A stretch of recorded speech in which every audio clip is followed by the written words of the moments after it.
Being big trips on the DL, a group of Vermont lawmakers flew overseas on Israel's dime. Our John McMahon discovers how this plays into transparency and accountability.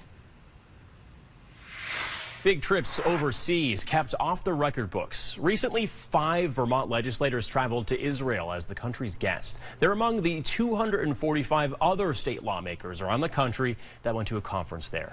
7 Days' Hannah Bassett did a deep dive on the travel expenses and joins us now. Hannah, thanks for being here. Thank you for having me. And Hannah, the big things here is that these trips aren't disclosed. So let's kick it off with who went and how did we even find out about this? 5 members of Vermont's House of Representatives participated in this conference.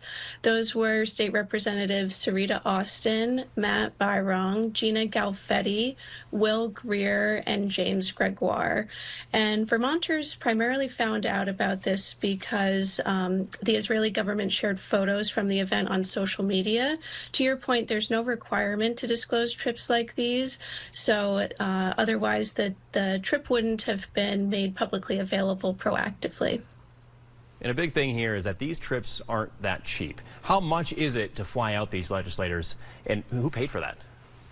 This trip in particular cost an estimated $6,500 per participant, according to Israel's foreign ministry, which paid for the legislators' conference-related costs in this instance, so things such as airfare, lodging, meals. It can vary, though, depending on different conferences, circumstances. Sometimes only airfare is compensated or only lodging, so it's very much circumstance-dependent. And looking at the state code of ethics, how does this raise some alarm bells?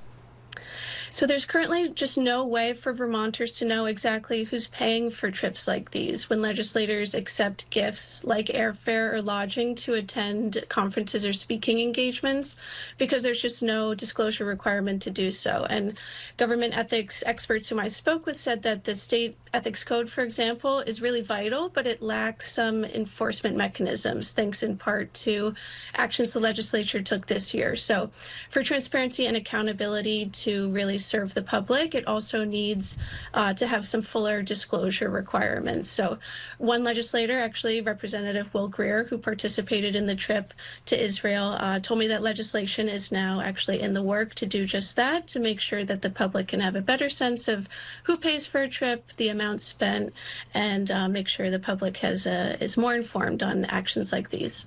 You can read Hannah's full story on newsstands now and at 7daysvt.com. Hannah, thanks for joining us. Thank you.